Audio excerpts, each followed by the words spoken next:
काय होईल ते आज आरती करायची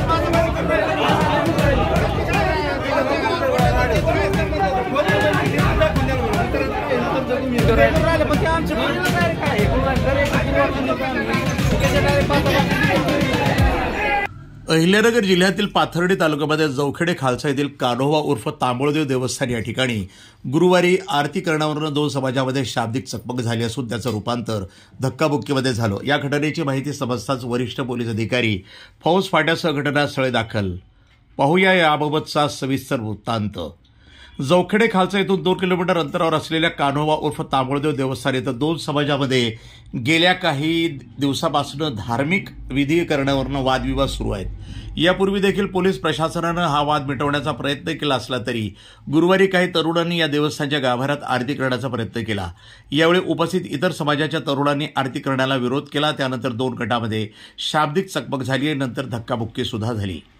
या घटनेची माहिती मिळताच डीवायएसपी सुनील पाटील, तहसीलदार डॉक्टर उद्धव नाईक, शेवगावचे पोलीस निरीक्षक संतोष मुटकुळे, पाथर्डीचे पोलीस निरीक्षक विलास पुजारी यांनी घटनास्थळी येऊन दोन्ही गटाला शांतता राखण्याचं आवाहन करत दोन्ही गटाच्या भूमिका आणि भावना समजून घेत वाद मिटवण्याचा प्रयत्न केला। मात्र सायंकाळपर्यंत दोन्ही गट आपापल्या भूमिकेशी ठाम राहिल्यानं प्रशासनाला वाद मिटवण्यात यश आलं नाही। डीवायएसपी सुनील पाटील यांनी 2 दिवसांनी पाथर्डीला दोन्ही प्रमुख गटाची बैठक घेऊन निर्णय घेऊ असं म्हणत सर्वांना शांतता राखण्याचं आवाहन केलं। कान्होबा उर्फ तांबोळदेव देवस्थान इथं झालेल्या बैठकीप्रसंगी सरपंच चारुदत्त वाघ, माजी सरपंच अमोल वाघ, ॲडव्होकेट वैभव आंधळे, अमोल गवळी, तुषार वाघ, विष्णू घाटोड, रघुनाथ लांघे, विकास वाघ, हरिश्चंद्र आव्हाड, राजेंद्र वाघ, संतोष कासार, ॲडव्होकेट लतीफ शेख, शाबुद्दीन शेख, मुश्ताक शेख, इसाक शेख, शान सय्यद यांच्यासह परिसरातील इतर गावचे देखील तरुण ग्रामस्थ मोठ्या संख्येनं उपस्थित होते।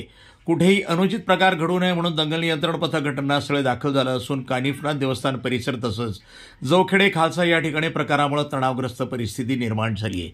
पोलीस प्रशासन मात्र यावर बारीक लक्ष ठेवून आहे। प्रतिनिधी भीवसन टेमकर, NTV न्यूज मराठी, पाथर्डी, अहिल्यानगर।